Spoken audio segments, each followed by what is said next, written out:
Monday, March 23rd, 2020. Coming up on Roland Martin Unfiltered, we have the most up-to-date information on COVID-19 pandemic from some of the top African-American experts. The first black Surgeon General of the United States, Dr. Joseph Elders, will join us to talk about what the government should be doing and what we should be doing for ourselves. Also, Congresswoman Yvette Clarke of New York is here to talk about what the statewide shutdown means for New York residents. Congresswoman Eddie Bernice Johnson, the first nurse ever elected to Congress, will join us about the lack of supplies for medical personnel. Plus, should we be self-testing for the coronavirus? We meet a black man who is building ventilators who says we absolutely should. And how dangerous is it for prisoners during this outbreak and what should be done about it? We'll talk to an expert. Reverend Dr. William Barber is launching a digital Poor People's campaign. He is here to tell us all about it. Folks, it's a jam-packed show. It's time to bring the funk. I'm Roland Martin Unfiltered. Let's go. He's got it. Whatever the biz, he's on it. Whatever it is, he's got the scoop, the fact, the find. And when it breaks, he's right on time and it's rolling. Best believe he's knowing. Putting it down from sports to news to politics. With entertainment just for kicks, he's rolling. It's Uncle Roro, y'all. It's Roland Martin, rolling with Roland now. He's funk, he's fresh, he's real, the best, you know he's Roland Martin now.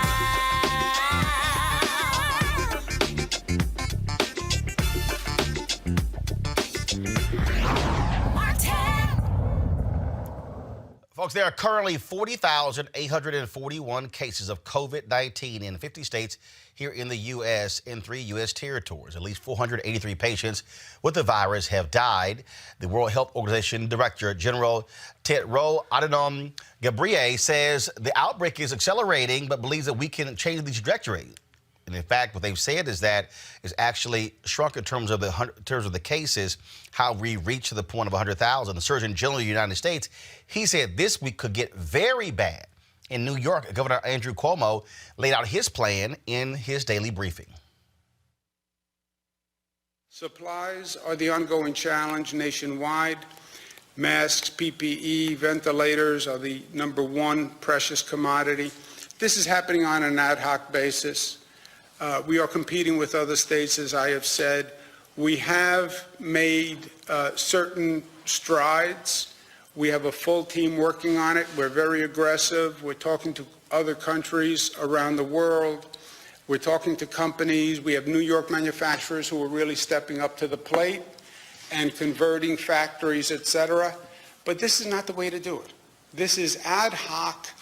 I'm competing with other states. I'm bidding up other states on the prices. Because you have manufacturers who sit there and California offers them $4 and they say, well, California offered $4, I offer $5, another state calls in and offers $6.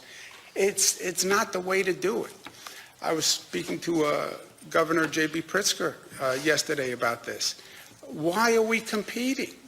Let the federal government put in place the Federal Defense Production Act. It does not nationalize any industry. All it does is say to a factory, you must produce this quantity. That's all it does. I understand the voluntary public-private sector partnership, and there are a lot of good companies who are coming forward and saying, let us help. But it can't just be, hey, who wants to help, let me know. We need to know what the numbers of what we need produced and who is going to produce that and when. I get that a lot of companies are stepping up and doing good things, and that's a beautiful thing. They're doing it here in New York too. But you can't run this operation that way. It can't just be based on we're waiting for people to come forward with offers. And if you happen to get a lot of offers on gloves, then you have a lot of gloves. But if you get no offers on masks, then you don't have masks. The Federal Defense Production Act just says you can tell a company, manufacture this many by this date. Yes, it is an assertion of government power on private sector companies. Yes. But so what? This is a national emergency. and you're paying the private sector company. They're going to produce a good, and they're going to get paid. And by the way, they're going to get paid handsomely. You cannot continue to do these supplies on an ad hoc. Those medical experts are sounding the alarm about the lack of test kits, even though Donald Trump says it's no big deal. Well, we're testing everybody that we need to test. We're finding very little problem. And I'm very concerned because we don't have enough testing kits. It's very likely that there are a lot more people in the U.S. who have coronavirus, but we're just not testing for it. We'll have over 1 million tests in the field today, about 1.5 million test kits going out as we speak. That by the end of the week, they should be able to get out about 75,000 tests. You had mentioned 4 million tests before. 4 million. By the end of the week, hopefully. Anybody that needs a test gets a test. They're there. They have the test. The idea of anybody getting it, we're not set up for that. People should not say, if you want a test, you go get a test right now. We've got a long way to be able to go to be able to get rapid, efficient testing. 1.4 million tests on board next week. We expect at least 2 million next week. When will every American who needs a test get a test? You're hearing very positive things about testing. There are Americans, though, who say that they have symptoms and they can't get tests. Well, okay. What do you say to the Americans who are saying that they have symptoms? I understand and empathize with the people who rightfully are saying, I'm trying to get a test and I can't. So is that a way of saying we are not yet at a point where we are meeting the demand pressure? Well, the answer is yes, John. We are not there yet because otherwise people would be never calling up saying they can't get a test.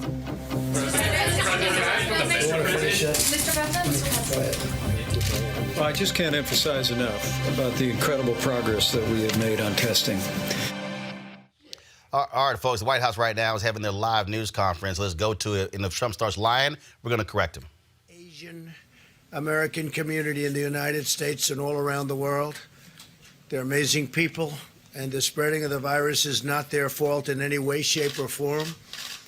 They're working closely with us to get rid of it. We will prevail together. It's very important. From the beginning, we have been working closely with our nation's best scientists and medical professionals, and we will continue to do so until we have defeated the virus. Our public health experts, who are terrific, are studying the variation in the disease across the country, and we will be using data to recommend new protocols to allow local economies to cautiously resume their activity at the appropriate time. We also have a large team working on what the next steps will be once the medical community gives a region the okay, meaning the okay to get going, to get back. Let's go to work. Our country wasn't built to be shut down. This is not a country that was built for this. It was not built to be shut down.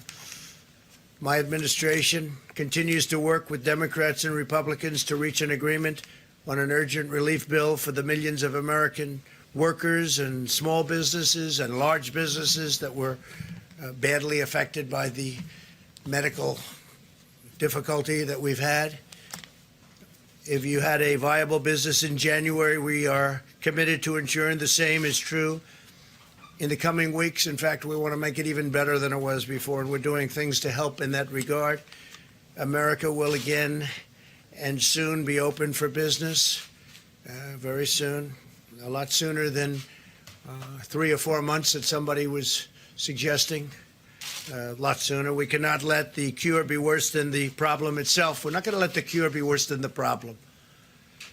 At the end of the 15-day period, we'll make a decision as to which way we want to go, where we want to go, the timing, and essentially we're referring to the timing of the opening, essentially the opening of our country, because we have it pretty well shut down in order to get rid of this invisible enemy. 2 weeks ago, we moved at record speed to pass paid sick leave and paid family medical leave and approved $8 billion, including money for the development of treatments and vaccines, and we're doing tremendous work on both fronts. The vaccines are coming along very quickly. Now Congress must demonstrate the same bipartisanship again and join together to pass the Senate bill as written and avoid playing any more partisan games. They have to get together and just stop with the partisan politics. And I think that's happening. I got a call a little while ago. I guess they're getting closer. It should go quickly. And it must go quickly. It's not really a choice. They don't have a choice. They have to make a deal. This should not be a time for political agendas, but rather one for focusing solely and squarely on the needs of the American people. We are going to save American workers, and we're going to save them quickly. And we're going to save our great American companies, both small and large. This was a medical problem. We are not going to let it turn into a long-lasting financial problem. Started out as a purely medical problem, and it's not going to go beyond that. We're just not going to allow that to happen. Our country was at its strongest financial point. We've never had an economy like we had just a few weeks ago, and then it got hit with something that nobody could have ever thought possible. And we're fixing it quickly. And I want to just thank the American people for what they've been through and what they're doing. Our country will be stronger than ever before, and we fully anticipate that, and it won't be that long. Let me provide you with an update on critical supplies. FEMA is distributing 8 million N95 respirator masks and 13.3 million surgical masks across the country right now. Focusing on the areas with the greatest need, we've shipped 73 pallets of personal protective equipment to New York City and 36 pallets to the state of Washington. In the past 96 hours, FEMA has also received donations of approximately 6.5 million masks. We're having millions and millions of masks made. Folks, y'all can do this here. Just drop the audio down on them. You can just come back to me. Joining us right now is kill the audio of that feed. Keep the feed up. Just kill the audio. Joining us right now is Congresswoman Yvette Clarke from the state of New York. Glad to have her here at Roland Martin Unfiltered. Congresswoman, when you listen to what Donald Trump is saying, okay, well, it looks like we lost Congresswoman Clarke. Be sure to let me know we have her back. We have Congresswoman Eddie Bernice Johnson of Texas. Okay, Congresswoman Johnson. I think we may be back, Roland. There we go. There we go. Congresswoman Clarke. Congresswoman Clarke, glad to have you here.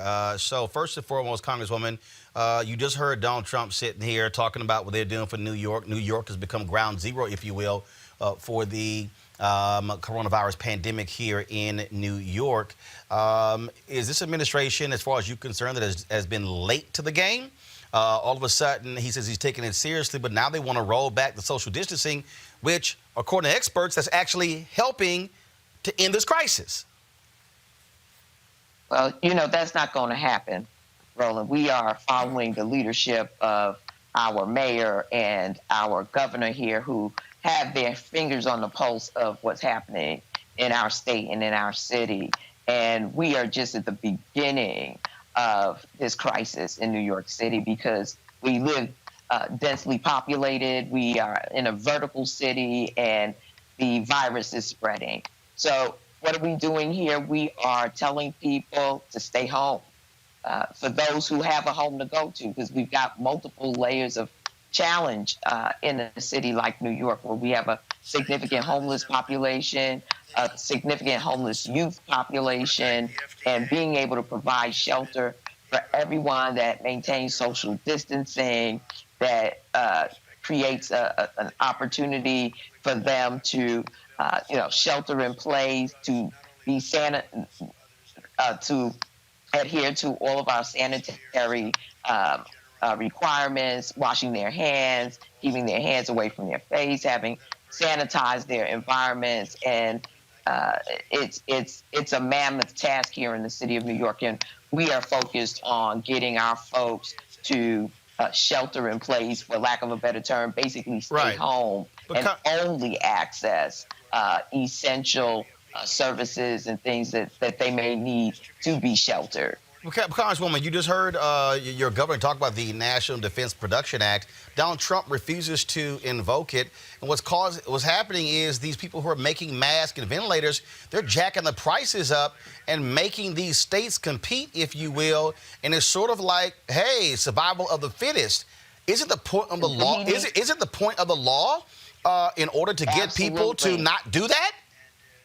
That's the problem when you have an incompetent individual in the White House right now. that should have been done day one, knowing that we were flat-footed when the virus took hold in our nation. He was essentially sitting down on a couch with his feet up when this took place. And now we are trying to flatten the curve. We're trying to do everything we can to mitigate the ultimate damage that this virus can have on our society. We see what's going on in Italy. We see other examples around the world of how they've gone about arresting the spread of the virus. And we should have had that Defense Production Act done immediately, because we need to see this as a war effort. Everyone has already had to change their way of life, adjust their way of life. We need to make sure that companies, manufacturers are doing everything they can do to produce all of the emergency materials that we need at this time. We can talk about everything else after we save life. Right now, we need ventilators. We need HEPA filters. We need the personal protective equipment for our frontline folks, everyone from folks in the hospitals to folks who are driving people to work, our transit workers. Right. And everyone in between, our first responders. This is an all-out emergency, and the fact that Donald Trump has not done his job is putting life and limb at risk, and we're losing life with each and every hour that passes, and he has not done this. All right. It's a shame. It's a disgrace. We have to do what we can to pressure this administration to get its act together, while at the state level, at the municipal level, right, using whatever resource we have at our disposal to sort of, hold back this tide, to flatten this curve. But it's coming, Roland. It's coming. All right. Congresswoman Yvette Clarke of New York, we appreciate it. Thanks a lot. Listen, we can do this. There's no doubt in my mind that the people who are engaged in helping us to navigate this are doing everything in their efforts. It's up to each and every one of us to do our part right now. And I know that the Black community is ready to comply and do whatever it takes to make sure that our seniors are protected, that our most vulnerable in terms of their health care is protected. We're going to come through this. But everyone does their part. Together, we're going to come through this. All right, Congresswoman Yvette Clarke, we appreciate it. Thanks a lot. Thank you, Roland. All right, folks, let's go now to Congresswoman Eddie Bernice Johnson of Texas. She is the first nurse ever elected to Congress. Congresswoman, what are you hearing from the nursing community when it comes to how they are dealing with shortages of gowns and masks and ventilators? What are you hearing? Well, there's great shortage, and nurses are the most important caregivers. They spend more time with patients than anyone else. I think it's important that they are furnished what they're needed. I know that locally there's been great push on getting the appropriate attire and protection. We're beginning to see more and more cases, and so we know that we're in for a while. And we must know that we must get protection for our first-line caregivers. If all of our nurses get sick, there would be no place to go to treat the people. So we know how important it is, and nurses know that as well. When you also hear what's happening on Capitol Hill in terms of the bill over in the Senate, of course, it did not be closer for a second time. Democrats are saying that the Republican bill is frankly filled with too much pork for corporations. What say you? Well, I agree with what they're saying. I remember the last time we had a bailout, the people didn't get any money put down to their level. They simply bought back all of their stock, and all of the good words that they said as the money came in didn't happen. The workers did not get any attention. It all stopped at the top. That is what the Democrats are trying to make sure does not happen this time. And I am not for giving away this money for a bailout. I am for making a loan for the money with specifics so that it goes directly to the service and directly to the people that causes the service to happen. Last question for you. Again, moving forward, you hear Donald Trump saying that they may make a decision to stop the social distancing. He's talking about how's impact on the economy. As a nurse, is that a bad idea when you hear the Surgeon General who says that this week could be the worst yet? Well, I tell you what, I'm inclined to go with the researchers and the knowledgeable people. It is bigger than just having some income at this time. We've got to save lives, and that must be number one. If we had kept the program in place that President Obama put in place when we first heard about the coming pandemic, we would be further along in trying to address it. Some of the same scientists that has disagreed with the president that he's eliminated from his first team now were the ones who were ready to go after the research at that time. But because the funds being taken away, they were not able to get to their work. So here we are in the middle of the pandemic, and we should be focusing on stopping the virus rather than paying for the damage of the virus. But now that we've gotten here, we've got to pay for the damage of the virus, but we cannot forget we must stop the virus. All right. Congresswoman Eddie Johnson, we appreciate it. Thanks a lot. Thank you. All right, folks, let's go back live to the White House. Attorney General William Barr is now speaking. Let's hear what he has to say.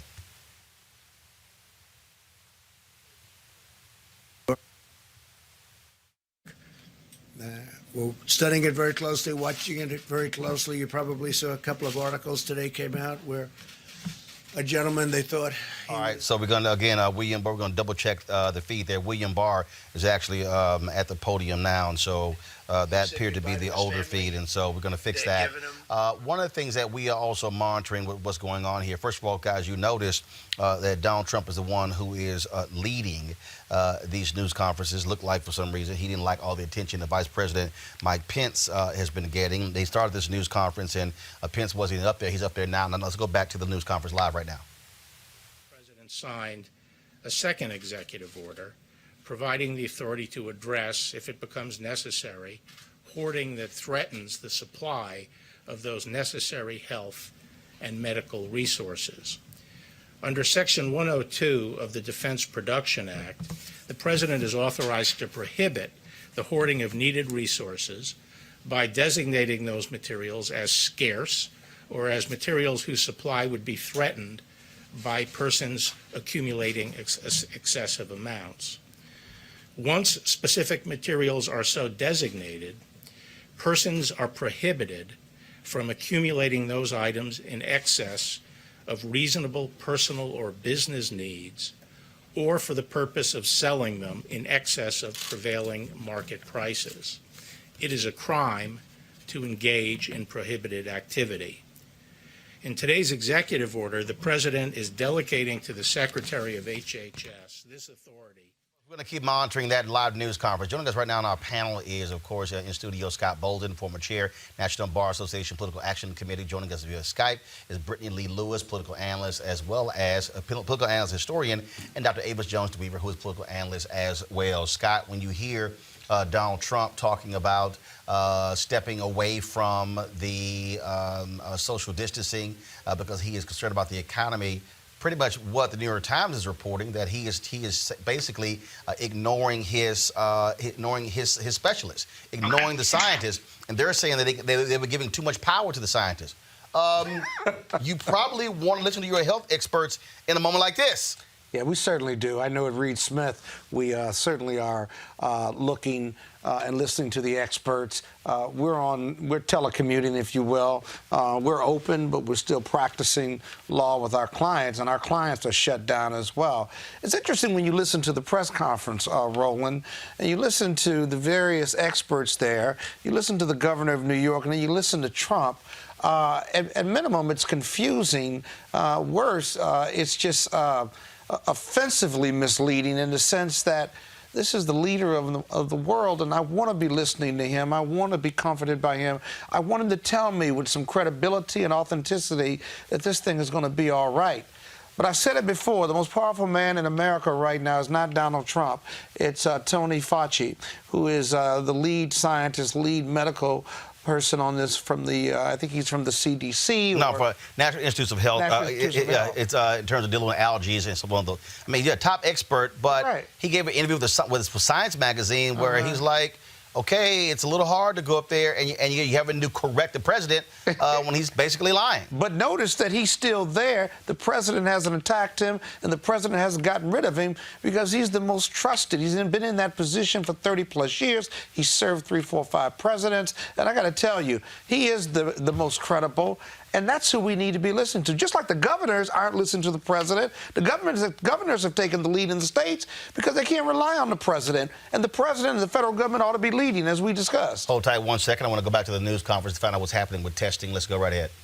Data will give you the best insight right now on how the epidemic is proceeding in those countries, because they really can't be testing at the level to really understand the depth and breadth of their new cases. In the mortality data that has been provided to us, there has been no child under 15 that has succumbed to the virus in Europe. There was the one 14-year-old in China. So we still see that there is less severity in children. And so that should be reassuring to the moms and dads out there. To Generation Z and to my millennial colleagues who have been really at the forefront of many of these responses, less than 1% of all the mortality is less than 50. And so this is, I think, also a very important point. That doesn't mean that individuals won't have severe disease. So still 99% of all the mortality coming out of Europe in general is over 50 and pre-existing conditions. The pre-existing condition piece still holds in Italy, with the majority of the mortality having 3 or more pre-existing conditions. I think this is reassuring to all of us, but it doesn't change the need to continue to protect the elderly. And in order to protect the elderly, we all need to continue to do the president's directives and guidance for the next week of the 15-day challenge. Finally, I wanted to really close by thanking the laboratory personnel that have been at the front lines. 250,000 tests have been run in the last 7 days. This happened because these large commercial laboratories are doing round-the-clock runs. And remember, all of them Take the audio out. Thank you. Avis, you hear her saying 250,000 tests are being run.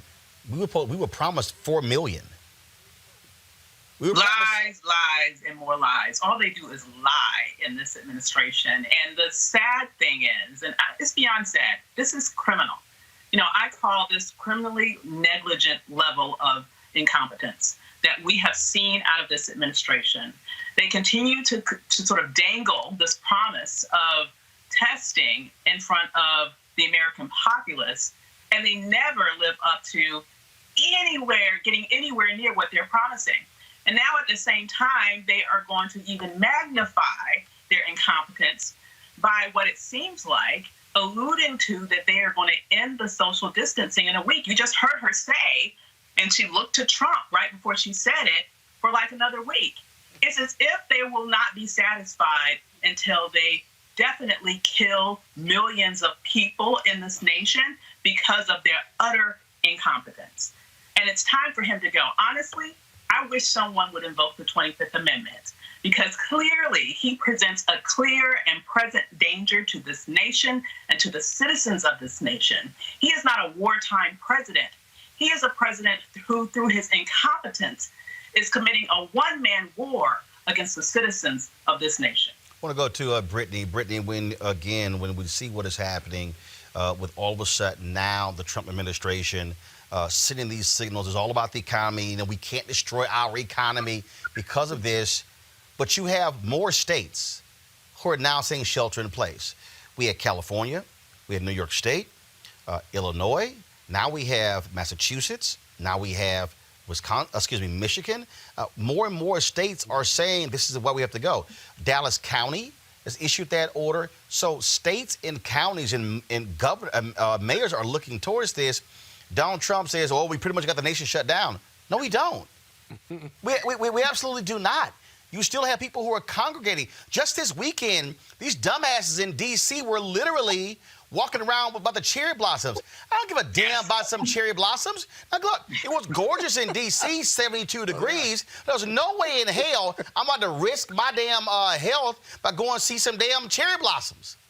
Well, they were cherry blossoms. It's unfortunate, and I think it's so important for us to do something about Donald Trump. And I think that I'm so grateful for the leadership for the majority of the states that have taken the steps to, give those stay-at-home orders and be rigid. But unless we have this on a national level, I don't really see this going down. I've heard a ton of experts talk about how we have to do everything at the same exact time, and there needs to be a national order to stop this virus from spreading as rapidly as it is. And like you said, you have people outside looking at the cherry blossoms. I know we saw what happened in Florida with the beachgoers. This is continuing to spread, and people are not taking it seriously. I even saw a few people in, I think it was Okeechobee, Florida. There was a politician there who was saying that we can kill the virus with a blow dryer. And it's those type of things that are extremely scary, and which is why we need excellent leadership coming down from the federal level to control this. Again, folks, this is the sort of the nonsense that was happening this week in D.C. when I talk about all those people who were out. Actually, when I was coming into office, looks like the police finally used some common sense. And so pretty much all around the National Mall, it was blocked off with police. It's just amazing, again, to actually listen to what is happening, listen to with this administration and these mixed signals that they are sending. Real quick, I want to go back to the news conference. Before we come back, we're going to talk to Dr. Joycelyn Elders, nation's first Black Surgeon General. So I'm going to go back to the White House in just a second to pull up exactly what's going on there. I think Mike Pence is now talking. So folks, go ahead and pull it up. The federal government are brought to bear. The president wanted us to make it clear that the federal government will do whatever it takes to support an effort that is locally executed, state managed, and federally supported. We reiterated that to our governors today, listened to them about their specific needs, and frankly, made it clear to them that while the president has published at coronavirus.gov the 15 days to slow the spread for every American, and millions of Americans are addressing these common sense guidelines to prevent the spread of the coronavirus in the days ahead.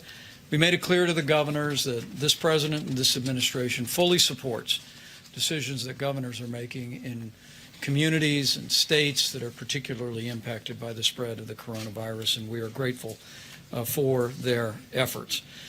We also spoke to the governors about the importance of the legislation that is currently being negotiated on Capitol Hill.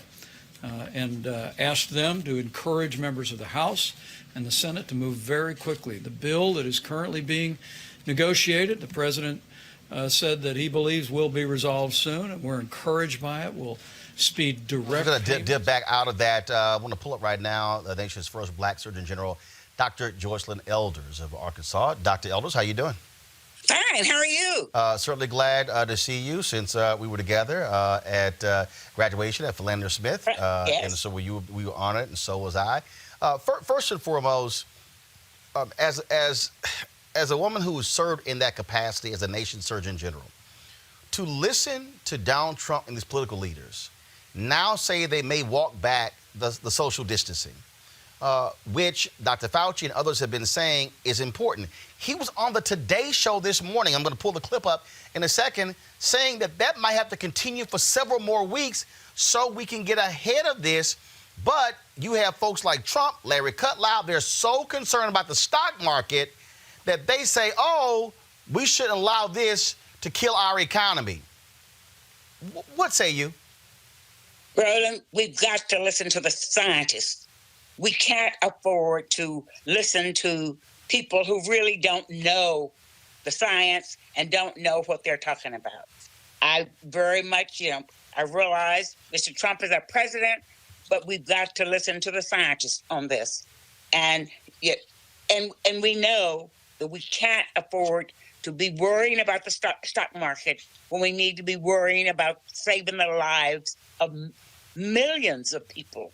If we do not get ahead of this virus, well, we can contaminate our whole country, and then, we can lose millions and millions of lives. So I say that we need to really listen to what's been said on the things we need to do to protect our health. We've got to make sure that we abide by all the rules. We've got to stop this virus and try and get ahead of it, because we don't have enough doctors, beds, nurses, or anything else to take care of all the people who might get sick. So I feel that we have to close down everything. We've got to close down. We've got to be as far away from our people as we can. We've got to isolate at home.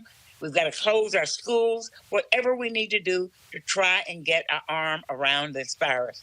And we've all got to be involved. You talk about close everything down, and I have been saying on this show for 2 weeks, because I've been listening to Dr. Fauci and others, that the only way for us to be able to get ahead of this is to have a national shutdown, because, let's just be honest, Americans are hard-headed.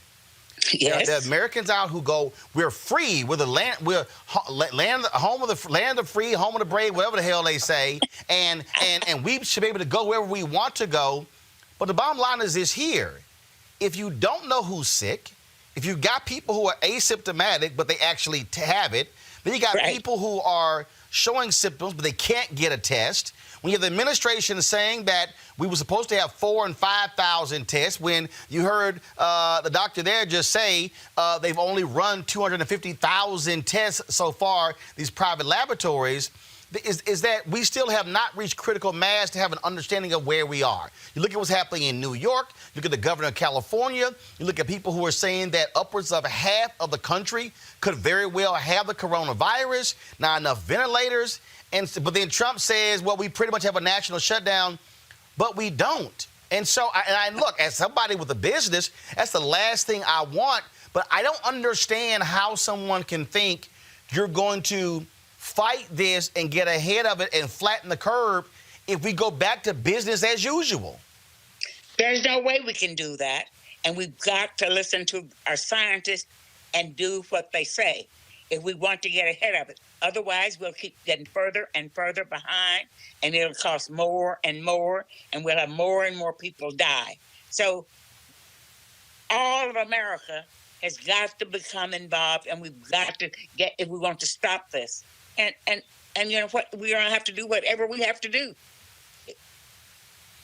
We had, let's talk about real quick this particular drug that Trump keeps touting as the miracle drug, and the role that it could play.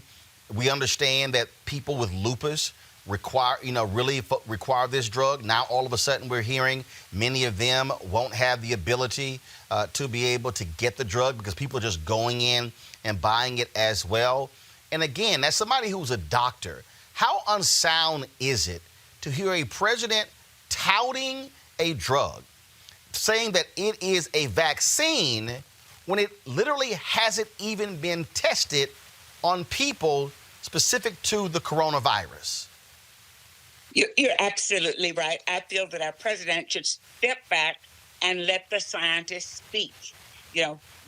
This chloroquine, hydroxychloroquine, have been available for years to treat malaria. So we know that it is effective, and we know about the toxicity in relation to malaria, but we don't know much at all about it in relation to this virus. So I think that we've got to really test it and evaluate it. We can't afford to go out, even if we had it available, giving everybody chloroquine, hydroxychloroquine, when it hadn't been. We don't know how toxic it might be. Dr. Elders, I'm going to play something. This is literally what Donald Trump said just a few moments ago. Folks, go ahead, go to my iPad. Chloroquine. And you can look from any standpoint tomorrow in New York. We think tomorrow pretty early, the hydroxychloroquine and the Z-Pak, I think, is a combination, probably is looking very, very good, and it's going to be distributed. We have 10,000 units going, and it'll be distributed tomorrow. It'll be available, and is now. They already have it. They're going to distribute it tomorrow morning to a lot of people in New York City and New York. We're studying it very closely, watching it very closely. You probably saw a couple of articles today came out where a gentleman, they thought he was not going to make it. He said goodbye to his family. They had given him the drug just a little while before, but he thought it was over. His family thought he was going to die. And a number of hours later, he woke up, felt good. Then he woke up again, and he felt really good, and he's in good shape. And he's very happy for this particular drug that we got approved in record-setting time. There's never been anything even close to it. And I want to thank the FDA, which has been incredible. Again, Dr. Elder, he's talking about one dude. We can't go on one patient. When you're talking about using it on tens of thousands or even millions of people, we've got to listen to Dr. Fauci and do the studies. We cannot afford to go around treating one patient and looking at the results. That patient might have gotten well anyway. It is just certainly sad to watch again. And here for me is real basic. Look, I've had black doctors my entire life, and if I'm having a health issue, and I got a choice between my doctor and my lawyer and my mechanic, I damn sure not gonna listen to the mechanic and the lawyer about something dealing with my health. You're absolutely right, and this is what we've got to stop listening to all these myths and fairy tales, and the leader of our country has got to stop shopping myths. In fact, I want to play this for you. That was a commissioners meeting in Florida where this county commissioner literally started spouting something he heard on that crazy right-wing network Donald Trump loves. As a matter of fact, a black woman sent me a tweet as well saying, hey, they say you can use a blow dryer that will actually stop the coronavirus. Y'all play that video, please. This might sound kind of silly, but being in the medical field that I was as a paramedic, it started to make a lot of sense.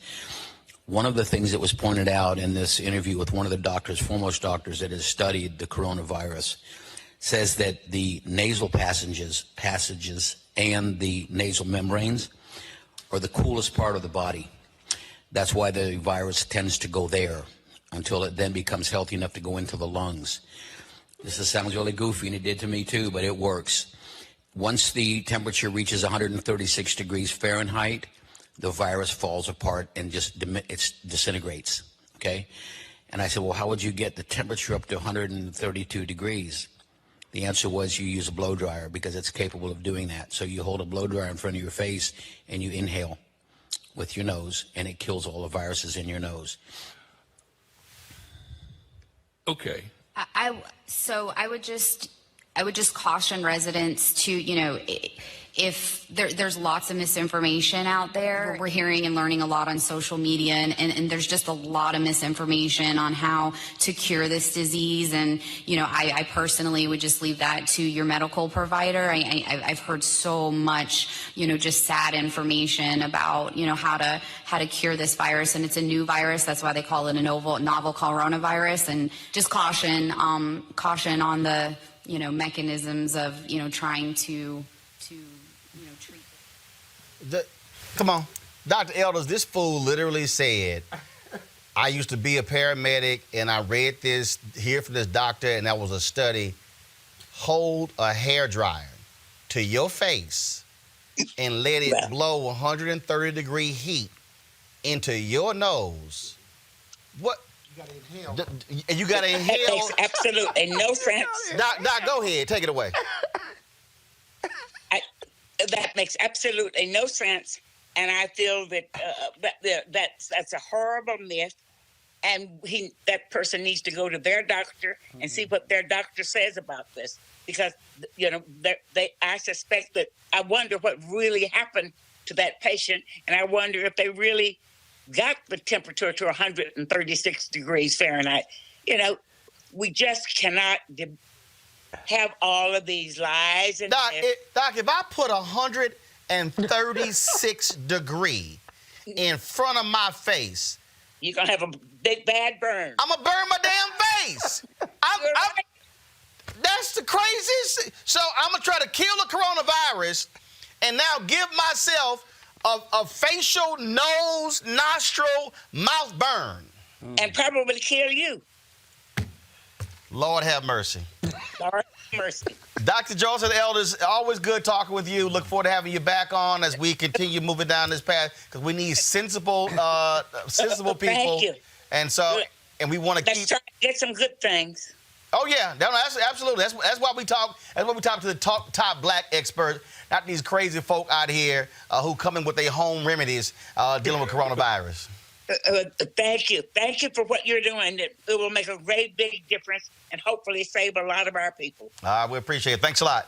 Thank you. All right, I'm gonna go back to my panel, Scott. This is the thing that is amazing. You're seeing this is a person who is an elected official, a county in Florida, and this dumbass is literally saying, and it came from y'all, that OANN network, that far right wing network, and y'all gotta understand, you got crazy ass Jim Baker out there selling coronavirus cures live.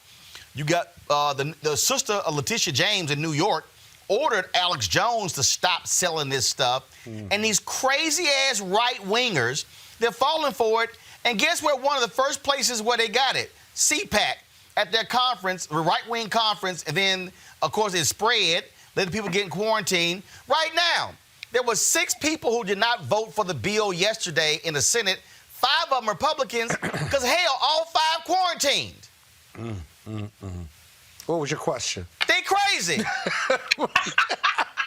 Well, Roland, of course they are. It's interesting that the Republicans seem to be getting this coronavirus more than any other political group. I'm not talking crazy. I'm just saying the ones that are quarantined are the ones who aren't taking any of those precautions.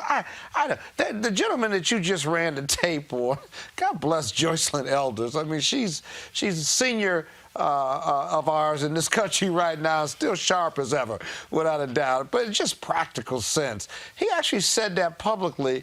The speaker after him tried to say, everybody just go to the doctor. But he actually said that publicly with some deep belief system. So we know that's not working. I'd urge your viewers and listeners, just be practical, right? Don't go out. Use Purell. Use gloves, if you will. I don't know what the debate is on the mask. I got lost on the whole debate of whether a mask works or not. But self-quarantine until we get through this. It makes no sense to take those types of chances. Brittany, because first of all, it was a black woman who sent me that blow dry, and I told her, "You got your damn mind." Where's the tape? I said, don't. Where's the black woman tape? I said, don't say that. I said, don't say that to nobody else. I said, don't do that. And I'm saying, if you put a blow dry in front, first of all, y'all, this person literally said, imagine this is a blow dry, and I'm gonna put the blow dryer that close to my nose. Put it on high. And put that sucker on high, 136 degrees. Your ass, you gonna burn the inside of your mouth, the outside, your lips, your nostrils. Brittany, go ahead. It's really scary. I mean, first off, what does it say about some of our elected officials and their inability to discern correct information, peer-reviewed information, scientifically studied and sealed information? I mean, it's scary to think that you have an elected official getting their information from the far right-wing sources. That's my fear. And of course, all of their constituents that are going to follow their lead, and they're going to sit at home and they're going to hold up that dryer to their face and cry, because that's what they heard one of their elected leaders say that they should do. So it's petrifying. All I can do is caution the American people to listen to the scientists, listen to the medical professionals, listen to our healthcare workers and leaders, because some of our administration, and our elected officials just don't know what's going on. Avis, and I'm gonna need black people, Avis, to stop sending around these dumbass recipes from their great-grandmama and their grandmama and their granddaddy that came from the country. I don't want to hear nothing about eating oranges, sucking on garlic, swallowing Vicks Vapor Rub. I mean, stop. Don't forget Robitussin. Stop. Wait, what was that? Don't forget what? They trying to look out for you, Roland. They want to keep you healthy. This is not the cold.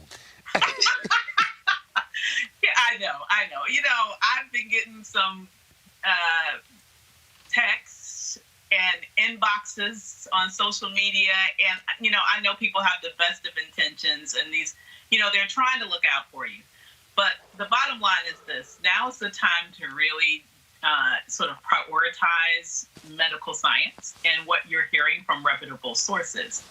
But what we are seeing it play out in real time, I think A. Scott Bolden hit the nail on the head when he mentioned, he said it kind of facetiously, but it's actually true, that we are seeing a political divide, at least in terms of the politicians that we know. We don't know in terms of the general population who has it and what their political leanings are. But we are seeing, for example, more Republicans than Democrats on Capitol Hill that seem to be either quarantined or testing or already found to have this infection, like, Paul Ryan. It is, to me, it's sad to say this, but to me, it's kind of like the chickens coming home to roost. Because this is a political party that has waged war against science for years. It's the same political party that literally went so far as to ban words, for example, like climate change, because they didn't want the science to be shared. It's also a political party that has peddled in conspiracy theories for years for their own political gain all the way up until today. It's a political party that has created a propaganda arm whose very purpose is to spread lies. And that particular propaganda arm, just a couple of weeks ago, was telling millions of people over and over and over again that this issue was a hoax, that coronavirus wasn't real, that it was some Democratic conspiracy to make the president look bad. And so when you have people who specifically have made it their political sort of whooping boy to always claim that science doesn't matter, to claim that people who actually go and study things and know more about something than they do are somehow bad people, and people who have built a political empire based on lies, when you have a moment where they can't lie their way out of it, because the virus doesn't care that you don't believe it's true, it's still there. Then you have a situation where no matter how many lies they tell, the truth is going to come out. And so the chickens, unfortunately, are coming home to roost. But the bad thing is, because they've done such a good job of brainwashing their constituency, their lack of ability to decipher facts from fiction will put the rest of us at risk. So that's the real tragedy here. It's not just their sort of evil nature in spreading lies that have now created a situation where people don't even believe the truth. It's the fact that because of their negligence, they are putting us all in danger, because they have millions of people who are literally unable to decipher fact from fiction. First of all, I'm monitoring this news conference. First of all, what's happening is folks are asking questions. First, again, if you're asking Donald Trump a question right now, it's really a waste of your damn breath. So let's go back. Let's see what he's lying about right now. Called me today. We're going to be helping them out in Illinois. We're doing a lot of things in Florida. We're doing a lot of things, and between FEMA and the Army Corps of Engineers and the Admiral in your group, in terms of the purchasing, that's what he does. He purchases. He's supposed to be great. I'll tell you in about 2 days. But he's going to do a fantastic job. So we have an incredibly talented group of people. But yeah, we'll be doing 2 things and 3 things at one time. Well, at the same time, though, we're going to be watching very closely the hotspots. We're going to be taking care and watching very closely our senior citizens, especially those with a problem or an illness. We're going to be watching them very, very closely. And we can do that and have an open economy, have an open country. And we have to do that because that causes other problems. And maybe it causes much bigger problems than the problem we're talking about now. You understand? Jeff, please. Mr. President, following up on that same topic and on your tweet, do you think that the cure so far has been worse than the problem? I think the cure has been very tough. This has been this was an operation. This was somebody going to a doctor and saying, you need an operation. And we've had an operation. We've learned a lot. And we fixed a lot of problems. One of the things we fixed is, if you look at the obsolete system that this administration inherited, it wasn't meant for this. It was meant for a small group of people, and even for that, it was not very good and very obsolete. We now have a testing program now that will hopefully be able to be used for many years into the future. Should we have another event like this? I don't think you'll have another event like this. This is very unique. You look back into time, you look back decades and decades. We can name them all, even if you go back 10 years. You know, you go back to... Come on, Avis, before you go. Avis is not there. Brittany, I'm going to go to Brittany and Scott. This fool literally just said, I doubt we're going to see this again. Brittany, I mean, literally. Brittany, go take it. You can go first. Literally, experts are saying that the greatest threat to our future are going to be these type of viruses. We're going to continue to see them. And this is why we have a national pandemic team. I mean, until he, dismantled it in 2018. This is why we have a national team to continue to handle these crises. This is not the first one. I don't know what he's talking about. Historically, we have had tons of pandemics, but this won't be the last one. So again, he's giving misinformed and just incorrect information. And what's crazy to me is listening to him speak, and he's constantly trying to throw blame on others. First off, Donald Trump, we know that we're in this situation as a result of you dismantling the pandemic team, cutting funding to the CDC, dragging your feet, telling people that this is a Democratic host, not putting in the order for the Defense Production Act, all of the things that all of these people are telling you should have been done and need to be done. But to hear him blame President Obama and his administration, to hear him blame, China, to hear him say that this is the Chinese virus, it's offensive, and it's getting away from what actually needs to be done. It's not about you, Donald Trump. It's about the millions of people that are going to be affected, that have been affected, and people that are scared to lose their lives. Scott. Donald Trump, have you ever heard of Ebola, SARS, the Black Plague, the bubonic plague, if you will? Even more recently, what else is it? E1N, you name it. We've had pandemics that have not hit the U.S., but hit other parts of the country, and we've helped people beat these pandemics back. But this is not something that is super unique. It's super unique because we didn't prepare for it. That's a big difference, if you will. And, it's pretty bad when a lawyer like me, Roland, can raise 5 or 6 pandemics, and I'm not even a doctor or a scientist, someone you would listen to. But the fact of the matter is, even if you read and have an ounce of intelligence, and you read what experts are saying, the greatest threat, as you said, to our civilization, to our economy, are these pandemics that we don't pay attention to. And so I hope America pays attention to where we are right now, because I do think it's going to get worse before it gets better. But what is really troublesome, more than troublesome, is that there's a strong feeling by most Americans, and in my community, that this could have been prevented. The flu strain, the COVID-19 may not have been prevented, but it would not have had this huge impact on us and our communities and the economy. And I think, Roland, the real question is, and I hope you talk about this tonight, is where do we go from here? When we get ahead of it, when the charts that ain't level happening. out. That ain't happening. When it does, though. But no. But here's the problem. It will happen. But hold on the problem. It may take too long. Go right now to the news conference. Listen to what this fool is saying. A hotspot, and we can do both. Now, we may quarantine. I mean, we will be quarantining many people in these areas. There are other areas that just aren't affected, or they're affected very little.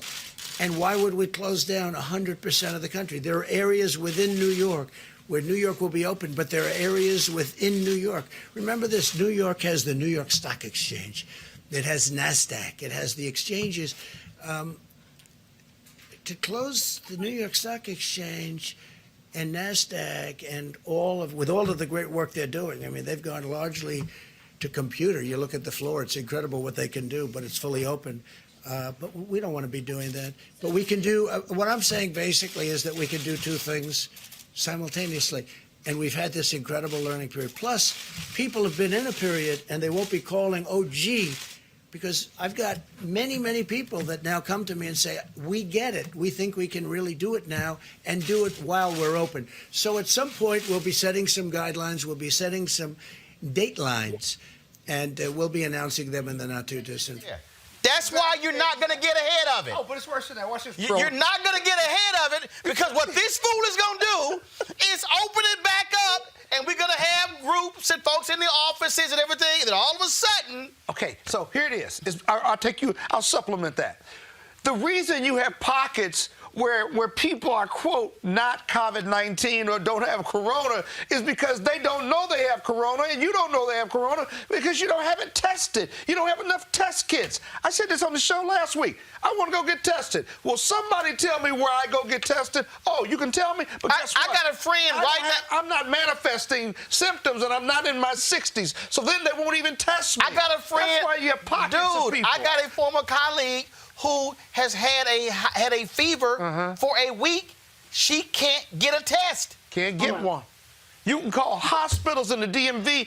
I've called 3 of my doctors. You can't get that test. But again, this is the ignorance. You have pockets where people aren't getting it, but it's only because they don't know they have it because they haven't been tested. So if you got tested, you know. But we can't do the test. That's the killer part of all of this. If we had tests, if we were doing 1 million tests a year, or I'm sorry, 1 million tests a month, 500,000 a month, he might be right. But the tests aren't available. And so that's why you're self-quarantining, because you don't know what you don't know. And that's the curse of how we responded to this. It is crazy. First of all, go back to the news conference. Here's that crazy reporter for OANN. He was talking about how you said, the cure shouldn't be worse than the problem, and he was talking about reopening the businesses, getting the economy going again. What are those difficult trade-offs? Well, it is true. I mean, if he said, I didn't hear him say that, but if he said difficult trade-off, sure, it's less convenient. Before you walk and you hop in the subway and you grab the handle and you go down to wherever you're going on Wall Street and you do all sorts of things and you go in and you open the doors going into your great buildings or into the exchanges, and now you're not going to have to maybe think about doing that, or you're going to think about doing it a different way. No, there are many trade-offs. It's a different life, and maybe it'll remain that way, frankly, after the invisible scourge is gone. Maybe it's going to stay that way. Not a bad thing to stay that way, but no, there are trade-offs. There's no question about that. But I actually think I think in the end we're going to end up being bigger, better, and stronger. We have learned a lot. Please. We're seeing an increase of cases in Latin America, in the Middle East, it's true. in some places in Asia. Are you considering a new round of travel ban? No, we're not really. I mean, something like that could happen, I guess, but we're not really. I'm telling you right now. Y'all, he just up there just making shit up. Just straight up. He's just up there I'm just going to throw out anything. I'm just going to see if it sticks. That's what you're dealing with right now. And the people who are probably going to be most affected are the people who watch Fox News. Matter of fact, an elderly couple in Arizona, I was just seeing the tweet. So that the hydrochlor, whatever he's calling the miracle drug. Well, apparently this elderly couple saw a similar name, and this stuff is used in fish tanks. They inhaled it. The couple inhaled it. The wife has already died. And the man is on the brink of death. This is why you cannot let Donald Trump... Y'all, I'm telling you right now, listen to me. Do not listen to anything that Donald Trump says. Listen to nothing. listen to the experts, okay? If you listen to what this man says, it may put your life at risk. I'm just telling you right now, that's exactly what's going on. All right, folks. As this virus continues to spread, hospitals are finding themselves overwhelmed with requests for tests and ventilators. Unfortunately, in many cases, those things are hard to come by. Joining me now to talk about this is Yobi Benjamin, whose company is in the process of building ventilators for the UK and believes that in-home testing should be allowed in order to take the pressure off of hospitals. So, Yobi, how would that work, this home testing? Has it been approved, or is it now you have to get tested and it must be sent off to a lab? Right now, the current tests that are available in the marketplace are pretty much approved. We have a test kit that's approved, but only if a doctor supervises the collection of mucus samples from patients, either doctor, nurse, nursing aide, or some other medical professional. What is not approved is in-home testing, and we're advocating that we allow for in-home testing so that we can expand our knowledge of how large the virus has really gone into the population. How would that work? How would in-home testing work if you did an in-home test? Is it sent to your lab? Is it sent somewhere else? And how long does it take to get the results back? So in-home testing, the process of in-home testing is not difficult itself. You need to go and take a swab and swab the very back of your throat to collect some mucus, basically. However, the other issue that we face in the testing regimen or the testing supply chain is that it's possible that the package in which a test sample is sent might be contaminated. Our particular product kills the virus and preserves the RNA of the virus for 30 days or beyond. So it can stay on a shelf for 1 day, 2 days, 3 days because of the delay of many tests coming forth. But the other problem, as I said, is happening is you have to treat this test as biohazard. So we have to set up special collection points in various cities so it can be picked up safely and we don't affect our courier drivers, whether they're UPS, US Mail, or so on and so forth. In overall, the test itself, when you bring it to a lab, doesn't really take more than an hour and 45 minutes. Much of the delay that you hear about is not caused by the duration of the test itself, but the complexity of the supply chain. It has nothing to do with the test, because the test itself, many people are saying like, oh, we have a test that's faster, it's 45 minutes, it's by your bedside. But that's not material, really, because the current technology we have, you're able to test a particular sample in maybe an hour and 45 minutes, maybe 2 hours. So that's not material. What's material is fixing the supply chain from how it gets from either a doctor or a patient or an in-home user all the way to the lab and all the way to finishing the PCR test. So as you're looking at this right now, as you're listening to what they're saying, you heard the folks at the White House touting they've tested, 250,000 tests at these private laboratories. I mean, we haven't even hit 1 million. I mean, and these people are acting as if that this thing is solved.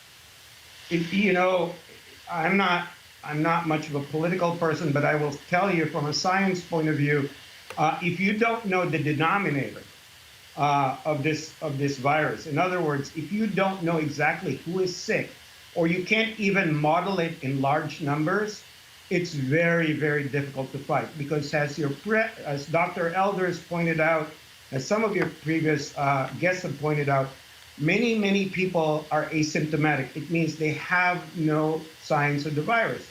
They walk around, they shake hands, they play with their kids, whatever. And frankly, they're shedding virus and infecting people. And that's the real danger. That's why I don't think it's a very good idea to reopen certain parts of the country. Because again, science will point out to you that there are many asymptomatic people walking around, and some of them could be super spreaders. All right. You'll be Benjamin. We certainly appreciate it. Thanks a lot. We'll certainly see what happens, and hopefully these people in the White House are going to figure it out, because, again, Americans are getting sick, Americans are dying, and this is not the time for us to be letting up on social distancing. Thank you very much, Roland. All right, thanks a lot. Folks, we're going to go to a break. We come back, we're going to talk about what's happening in our prisons with a woman who is very much involved in that. A number of people have tested positive for coronavirus in Rikers Prison in New York and others around the country. Are these places being incubators, and could we be seeing inmates put at risk? Also, we'll talk with Reverend Dr. William J. Barber about the digital campaign being launched by the Poor People's Campaign. We'll talk about that, as well as give you the update on Byron Allen's Supreme Court case. Decision came down today. All of that next. Roland Martin Unfiltered, back in a moment. You want to check out Roland Martin Unfiltered? YouTube.com/Roland S. Martin. And subscribe to our YouTube channel. There's only one daily digital show out here that keeps it black and keep it real. It's Roland Martin Unfiltered. See that name right there? Roland Martin Unfiltered. Like, share, and subscribe to our YouTube channel. That's YouTube.com/Roland S. Martin. And don't forget to turn on your notifications so when we go live, you'll know it. All right, folks, let's see how much lines taking place at the White House. Let's go back. Of nasty language toward the Asian Americans in our country, and I don't like that at all. These are incredible people. They love our country, and I'm not going to let it happen. So I just wanted to make that point. Because they're blaming China. People are blaming China, and they are making statements to great American citizens that happen to be of Asian heritage, and I'm not going to let that happen. Please. You say you want to reopen the country, but most schools across the country are closed. 2 states now are closed for the rest of the school year. How are parents supposed to go back to work and educate their children right now? The governors of the various states will have a lot of leeway. If we open up, and when we open up, the governors in certain states, for instance, you go to some of the states I just mentioned, those schools are going to be open. In many cases, they're open now, but the schools are going to be open.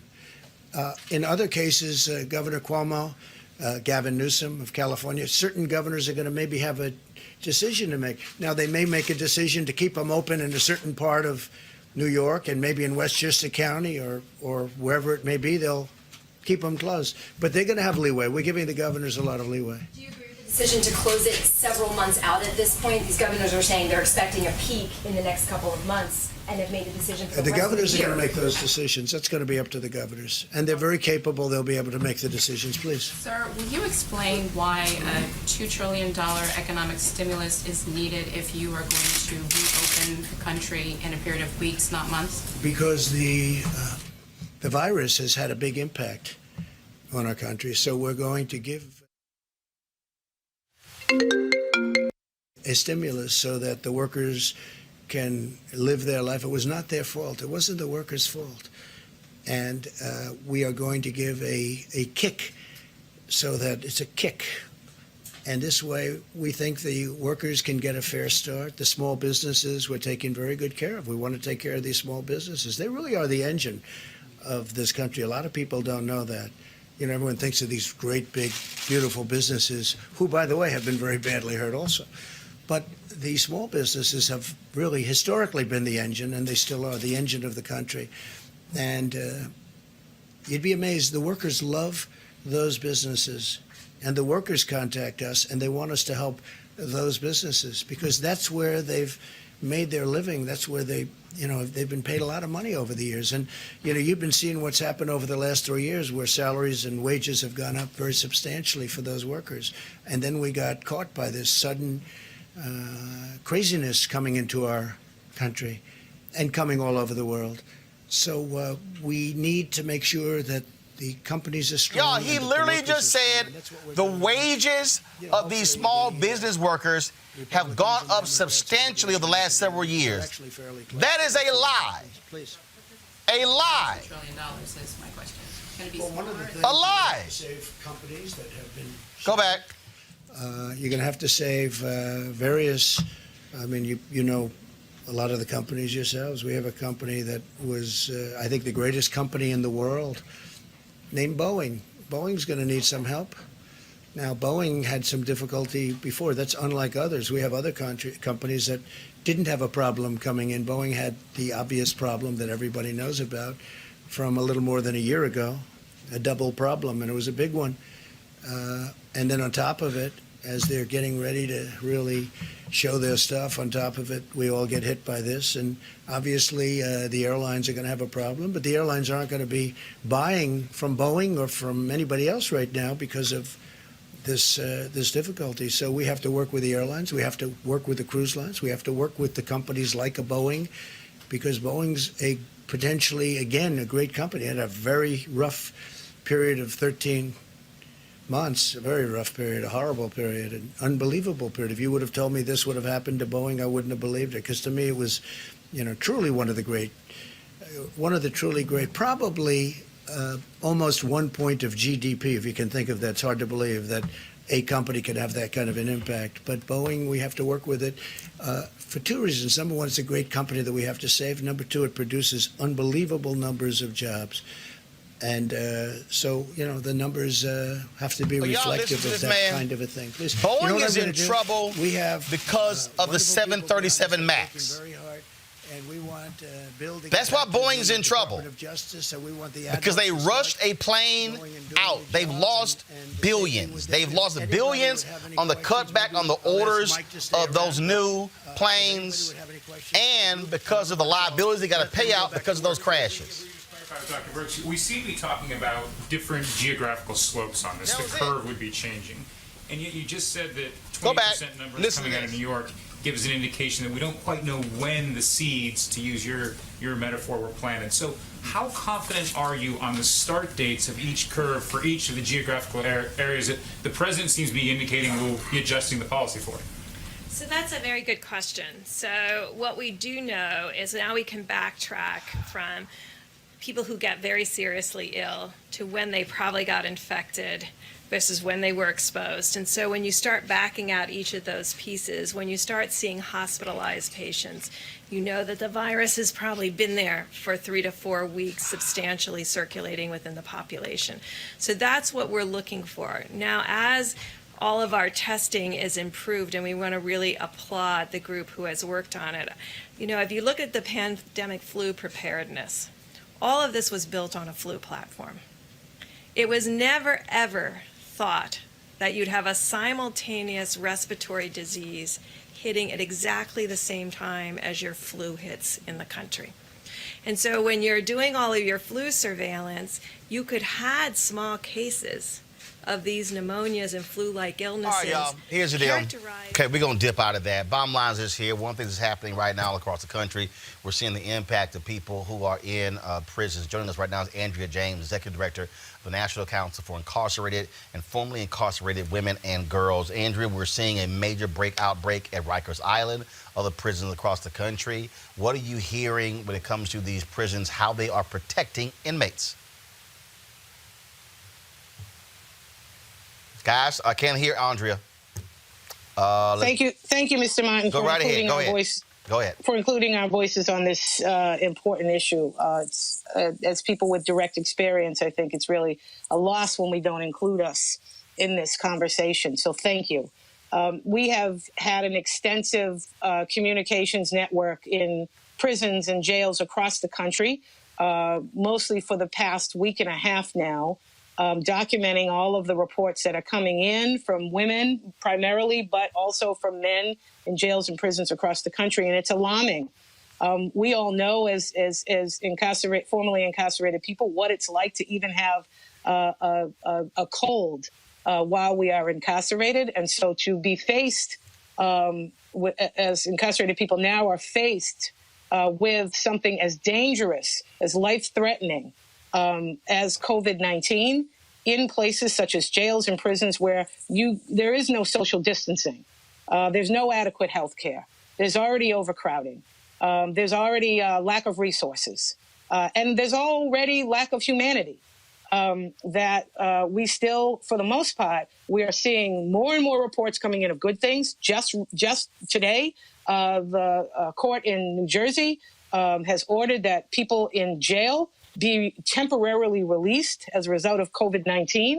And then down the road, as things turn around or turn the corner, whenever that may be, to then consider who amongst those folk would need to, in their discretion of the court's discretion, need to return. But that's a huge gain. That has only come about as a result of all of the intel and all of the voices and the raising of concern that has happened among people inside, connecting with those of us on the outside who are carrying their concerns, and the families of incarcerated people who also are using their voices to raise the alarm that the community does not stop at the prison wall.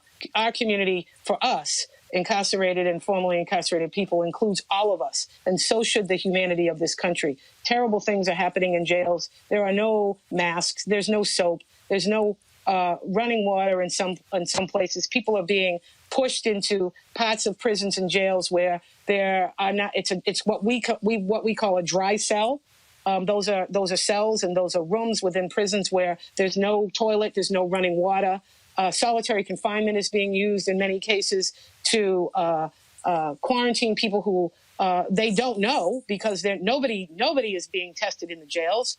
COs are coming down with COVID-19, with the coronavirus. And so this is just a disaster, a human disaster, a human fatality disaster waiting to happen. Are we seeing state officials focus on this, or is it pretty much, look, we got other people to worry about as opposed to people who are sitting in jails and prisons? Because because remember, as I keep telling people, there are 2.3 million people who are incarcerated in the United States, only 200,000 on the federal level. Majority of the people in this country are incarcerated in local, county, and state jails. And so, I mean, we're talking about, that's 2 million people. And all of a sudden, if you're hearing 20 and 30 and 40 people in Rikers Island testing positive for coronavirus, then you start going to other prisons, I mean, you're going to see a significant outbreak in America's prison and jails. That's right. And so there's an increasing number of state administrators who oversee jails and prisons who are coming out in favor of release. Some of it's coming out in the form of releasing in certain categories, such as elderly and the people with already compromised immune systems. Letting people come out who are already within a year of release. We're seeing a small uptick in that. Things like, again, what happened today out of the New Jersey court, ordering that all people in jail be receive that temporary release. More are coming up with. Then we have states like Massachusetts, my home state, which absolutely nothing is being done in terms of trying to decarcerate the jail, not even the jail population. We have so many women. We have a national state clemency campaign under our organization on the National Council. We have lists of names of long-timers, of elderly, folk who in both federal and state prisons who could be released immediately, who are no further harm, have served decades in prison, who we were already advocating for clemency for. We know who these people are. We need to encourage those state actors. The Association of Governors, there's a letter that's going out today by a number of organizations, including ourselves, the Leadership Conference, the National Bail Fund, a collective that has come together to make these demands to encourage state governors to do what they can. You're absolutely right. The majority of people that are incarcerated and are affected by incarceration in this country are cycled in and out of county jails. And these are mostly people that don't need to be there. And if I could just add one more thing to it while we're on it, there are also people who have been in prison that could come out today and not allowing us to just run wild with the narrative that if we release people, they have nowhere to go. There are some people who are currently incarcerated, and we do have a housing problem for formerly incarcerated people in this country, mostly because it's another example of systems that have failed the most marginalized people. But what we do also have is a strong, vibrant community of incarcerated, family members of incarcerated people who are waiting to receive their loved ones. Many incarcerated people from county, state, and federal systems have a home to go home to. They have families who are waiting to receive them. So we must weigh all of these things. And most importantly, we must begin the process of getting people out of what is certainly, For those of us who have been in prison, know what it's like to live in a prison, know that that is a death trap. It is a death trap before COVID-19.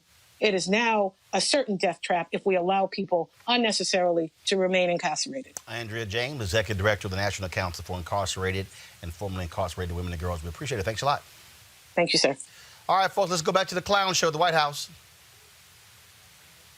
Well, I think if you remember just a week ago, Britain had a very different approach. So everybody is adapting to their data. I haven't looked at the data that informed that decision, so I can't really comment on how they got to that decision there or in Germany.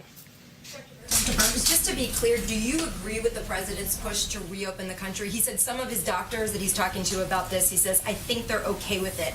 Are you okay with that? What the president has asked us to do is to assemble all the data and give him our best medical recommendation based on all the data. That's what he's asked us to do. And so that's what we'll be doing this week. We were going to have to do it this week anyway because we had to make a decision come Monday about the 15 days to reduce social spread. So this is consistent with our mandate to really use every piece of information that we can in order to give the president our opinion that's backed up by data, not our perception, but our opinion that's backed up by data. And now, you think you could in a week? Like, what would your assessment be of right now? Well, we're pulling all of the data pieces in now, and that's really critical. I will never speculate on data. I will have to see the fool to your right really speculates on data. And I think a big factor is the mortality rate. We're talking about the mortality rate. You know, when we first started, people were thinking about 3 and 4%, and now we're talking about a much lower number than that. I think it's a number that will be a lot different than people thought. The mortality rate is driven almost exclusively, as we have talked about, by people with pre-existing conditions and older. So that has become, from the very beginning, that was our emphasis. You know, when we started 2 or 3 weeks ago talking with one another, our focus has been on how do we protect Brittany, do you hear all this double talk? Do you hear all the double talk? And I think these steps were about protecting with pre-existing conditions. Brittany, I mean, y'all drop the audio of the White House. Drop the audio of the White House. Brittany, go ahead. I feel bad for all the people standing around President Trump because, you know, they're deferring to him, they're looking over to him, and it's because they know he's wrong. They know he's giving out incorrect information, and that's why they're dodging questions, because if to answer the question honestly, you're going to embarrass the president because he's not giving out facts. It's interesting. She's like, well, I don't want to speculate. We want to wait on data. There is data right now that says that we should not be reopening up businesses. We don't have enough tests. We don't know who has it and who doesn't. So it's very clear that she's actively dodging questions and deferring to the president because the information that she would give would probably be counter to what he's telling people. Well, and the other thing that's also crazy about this whole deal is that they're asking him about the schools reopening and stuff like those, and he's like, well, it's going to be up to the governors. The woman asked, so if people go back to work and the kids are out of school, the governors have already made that decision, then what are you going to do? And guess what? Trump has to, here's what people don't understand. Trump has no power over the schools. He's no power over the schools. Okay? So if Virginia or North Carolina or South Carolina or California or New York chooses, and he keeps saying this shutdown up to the governors. The governors are the one who have issued shelter-in-place orders. There's no national shelter-in-place order. Hello. It's very scary thinking about, you know, locally executed, state mandated, and federally supported, the way they're saying it. It's truly petrifying. And I don't know what we're going to do. And I think that, you know, him talking about, well, we're going to kind of base it off of certain states. And there are so many healthcare professionals, there's so many scientists that have said everything needs to shut down at the same time. I mean, look at the UK. Boris Johnson just said we are going on a federal 3-week shutdown, period. And the simple fact that the United States hasn't followed suit or done anything, knowing that our numbers are literally right behind China and Italy, is petrifying. One pull the phone right now, Reverend Dr. William J. Barber, of course, one of the national conveners of the Poor People's Campaign. Reverend Barber, it is stunning to watch the sheer and utter incompetence coming out of the White House every single day. You also look what's happening on Capitol Hill, where you have the debate going on there. The Democrats, for the second time, have voted against closure, and so therefore, the bill that the Republicans want them to vote on, they are desperate for that to move forward. Mitch McConnell is really upset, blasting Democrats, talking about how they are, failing America and all of this sort of stuff. In fact, I want to play for you something that Mitch McConnell said that I want you to comment on this, Reverend Dr. Barber. So, folks, here's Mitch McConnell. Check this out, y'all. This today. On the Democratic wish list over which they choose to block this legislation last night. Tax credits for solar energy and wind energy. Provisions to force employers to give special new treatment to big labor. And listen to this, new emission standards for the airlines. Are you kidding me? This is the moment to debate new regulations that have nothing whatsoever to do with this crisis? That's what they're up to over there. American people need to know it. Democrats won't let us fund hospitals or save small businesses unless they get to dust off the Green New Deal. I'd like to see Senate Democrats tell New York City doctors and nurses. Reverend Barber, they're complaining because Democrats say there's too much pork, if you will, in this bill. What say you when you listen to the whining and complaining of Senate Majority Leader Mitch McConnell? In this bill, what say you when you listen to the whining and complaining of Senate Majority Leader Mitch McConnell? In this bill, what say you when you listen to the whining and complaining of... Hold on one second. We've got some cross audio going. And so guys, hold on one second. So let's go ahead and fix that. Okay, Reverend Barber, we're hearing some cross audio. So on your end, if they could turn down or just turn down the audio from the show, then we can actually hear you. Okay, go right ahead. So first of all, Mitch McConnell is lying.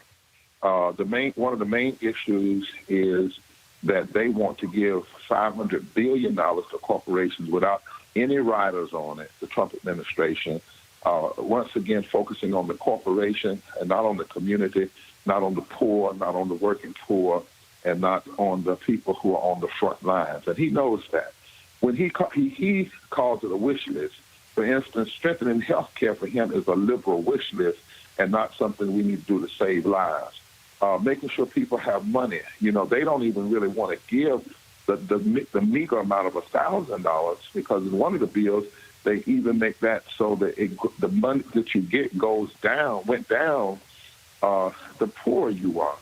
So this is, again, Republicans who want to make money off of people suffering, who believe the answer to every problem is trickle-down economics. Just give it to the corporations. You even heard Trump say he doesn't want to nationalize certain things because, quote unquote, he sees that as socialism, when in fact we have plenty of socialism for the wealthy and the greedy. The other thing is McConnell, if you look at 2 million poor people in Kentucky, and he isn't even looking out for them because all he's concerned about is the corporate donors. That's all he's concerned about. And then the third thing, Roland, what I'm concerned about is, now if McConnell was up there arguing to get more judges that were against a woman's right to choose, you'd have all these white evangelicals and religious folks just jumping and supporting it. If he was talking about being against gay people. But when he's talking literally about passing a bill that's going to hurt poor and working poor people and not really protect us and not strengthen health care, you don't hear anything from them. Not one word. What he is doing is a scandalous and sinful use of political power. It is abhorrent to see what it's doing. It's abhorrent to see what Trump is doing, and the fact that one good thing about it, it is a good thing, is that we are seeing in living time that anybody who just says Trump, Trump, Trump doesn't understand the depth of this craziness. McConnell, in some ways, is worse than Trump and more powerful than Trump because the legislation has to come through him. And just getting rid of Trump is not going to be enough for this democracy. It's going to have to be a total reset. When you look at what the Senate, I listened to some debate earlier, and Susan Collins was railing against Democrats, and John Kennedy, and all of them were just railing against him. What, for you, what should this bill look like? Should it be first, let's deal with the workers, or when you hear Trump say, "Oh no, we got to help the airlines and the cruise lines, and we got to help Boeing," and I didn't hear him say we got to help the employees of Boeing. It was like, nah, we got to help Boeing. Nope, and that's the point. They want to give more money to the same people that took the other tax cut and basically bought their own stocks. That's their side. But now we have to understand, throughout history, there have been those who were cynical enough to make money off of people's hurt. There are a lot of people that made money during the Great Depression. When Roosevelt pushed the pass Social Security, there was some that said, don't put it with the agrarian culture and the domestic culture, left out 50% of white women and almost all black people. But you don't hear them saying, let's protect the nurses' aides and the nurses. And I'll tell you another group, let's protect the janitors who have to clean the soil piece. We're talking about people who are at risk. Let's protect the maids. Let's protect the sanitation workers. Let's make sure everybody has a living wage. Let's make sure, and not just for 3 months, but permanently. Let's make sure we make permanent paid sick leave and time off. You don't hear them arguing for those things. It's all about we have to do this $500 billion. Now, remember, that's $500 billion on top of already $1.5 trillion that they found overnight. And isn't it amazing, Roland, that when Bernie Sanders or Elizabeth Warren were talking about Medicaid for all, the whole argument by Democrats and Republicans is we don't have the money. We can't find the money. And isn't it amazing that they want to give all this money to the airlines and the cruise liners, and some of the cruise liners don't even have their offices in America, by the way. But this same group, McConnell, if you go back in history, they were the ones that cut the money to the community health centers. My daughter is a PhD in public health, and she said, Dad, it's not just that we don't have the money, we don't have the infrastructure because of all the ways in which extremists who call themselves Republicans cut community funds, cut hospital funds, block health care, and now we don't even have the infrastructure to deliver what the people need. So to talk about this digital campaign with the Poor People's Campaign is launching. Well, we're launching a major digital campaign. We have what's called a moral response to poverty and pandemic, and we put it together with some leading thinkers. And what we should be doing both permanently, temporarily and permanently, is online now. You can pull it. We did it with MoveOn.org. We've had thousands of people to sign on, have 250,000 people the other night come on and go through it, and we've loosed them to call McConnell, call Schumer, call Pelosi. We believe it's having some impact, too, because now Pelosi is saying, well, we're going to write our own bill. We're turning people digitally. And on June 20th, we now know we have to have a mass Poor People's Assembly and a national moral march on Washington. But we're going to learn from you, Roland. Instead of we can't do it, that they shut down D.C., no large gathering. So we're going to have the largest gathering online. We're going to have hundreds and hundreds of thousands of people online on June 20th, 2020, mobilizing towards that, putting the face of poor and low-wealth people. We're right now, we cannot wait, Roland, another 2 years to then come back and analyze this and show the inequity. So we're working with 2 think tanks, one out of Harvard, one out of UCLA, and one out of D.C., examining the inequities right now and challenging Democrats and Republicans. And in June, we're going to have a mass gathering to continue to push the agenda we were pushing before the crisis. Here's the last comment, because what we have to say is the crisis did not start for a lot of people in the end of February, March. We were losing 700 people a day from poverty before the pandemic already happened. 250,000 people a year, 140 million people poor and low wealth, before there was ever a germ. The pandemic has exposed the already existing fissures and crisis in our society. And so we're going totally digital for this mass, but we can't. Somebody said, why don't you postpone? We can't postpone. The last thing we can do now is postpone. The thing we must do is stand up and speak out, particularly for the 140 million, 43% of this nation that are poor and low wealth, that are not being dealt with in most of this legislation. Well, especially since, of course, the election is still going to go forward. I mean, there will be an election in November. That's right. And that's why we said June 20th. We're mobilizing to June 20th so we can organize after June 20th.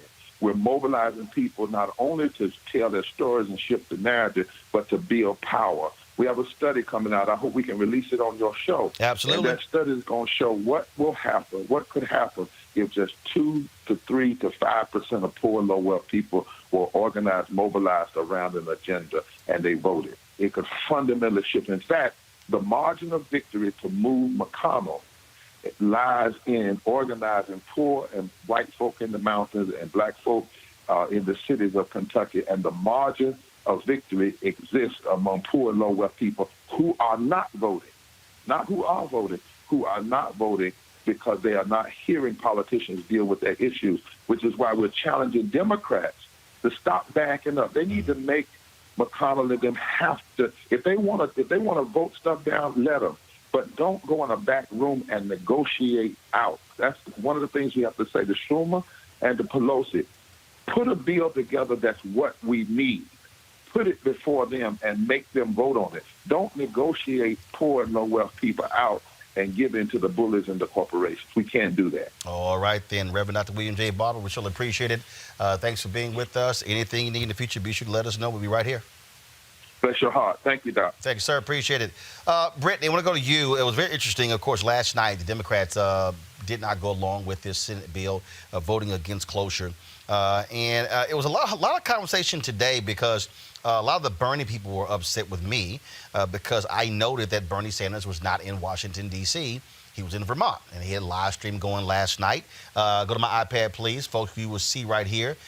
This is, and actually some of them were lying, saying, well, though, Elizabeth Warren also did not vote. That's not true. What you see here are the people who actually voted last night. You see Mitt Romney not voting. You see right there Scott of Florida not voting. You also see Mike Lee of Utah not voting. Cory Gardner's on this list. He did not vote, and Rand Paul. Well, all 5 of them are being quarantined. Sanders was not. They were like, well, this is, you're wrong because it was closer and his vote wouldn't matter anyway. Here's my whole point, Brittany. If you're still in the presidential race and you're talking about, you're about advancing solutions, shouldn't you be in D.C., in the room, negotiating, trying to make it happen, and not in Vermont? Now, he says that was last night. He returned to Washington, D.C. today. I'm sorry, this is all hands on deck. If you are a member of Congress on the House or the Senate side, Republican, Democrat, Independent, I don't care, you need to be in D.C. doing your job. Yeah, it doesn't look good for Bernie. And, I've been a longtime Bernie supporter. But yeah, this doesn't look good. He needed to be there to vote. And it's not to say that I don't think he cares about the issues. I think that he, first and foremost, the majority of the policies that he's pushing forward, if they were the policies that were governing the nation, we would be in much better shape than under, Donald Trump or even, I would argue, Joe Biden's leadership, because it wouldn't be business as usual. However, this doesn't look good. I've heard a few rumors that he's sick. And of course, if he is sick, it certainly wouldn't help the campaign that he's trying to hold on to if that becomes public knowledge. But it doesn't look good. I have to agree with you on that one, Roland. And again, I just don't quite understand why Bernie supporters act as if he's infallible, like he can't be criticized or critiqued. Bottom line is, if you want to be a leader, you need to lead. And that is, you should be there talking to colleagues, trying to get them to be on your side as opposed to just staying where you are. Let me also go do this here. So there's been a lot of talk among Democrats that Joe Biden, what happened to Joe? What happened to Joe? Joe should be out there doing daily briefings. Okay, Joe Biden's campaign released this video last night. I want to talk about it. Guys, go to my iPad. We're trying to put a corporate bailout ahead of millions of families. It's families. It's simply wrong. We should be focusing on families. The White House and the United States Senate Republicans have proposed a $500 billion slush fund for corporations with almost no conditions. And you don't have to tell Americans where it's going to go for months. You don't have to explain what you did with it. The Trump administration could allow money for stock buybacks, for executive pay. Republicans refuse to increase Social Security at the same time, to forgive student loans, to take the necessary steps to stop evictions, ensure food and nutrition for vulnerable families. Senator McConnell should immediately allow a bipartisan vote. Okay, so here's the deal. All the people, where's Joe? Where's Joe? He was gone for 4 or 5 days. Campaign said they were building this studio in his home to allow them to do these video updates. Here's the deal. And let me just go ahead and be clear. And I talked about this last night on social media. I'll say it right now, Brittany. Love to get your thoughts. What in the hell can Joe Biden actually say every day? Here's the reality. Joe Biden is the former vice president. He's not the current vice president. He's not a cabinet member. He's not a governor. He's not a county official. He's not a mayor. He can't move resources. All Joe Biden can do is do a daily briefing where he criticizes Donald Trump. That's all he can really do. Now, if I'm a Democrat, now, here's the piece. If you want a daily Democratic response, you're actually getting it. You've got Andrew Cuomo, who's the governor of New York. You've got Gavin Newsom, the governor of California.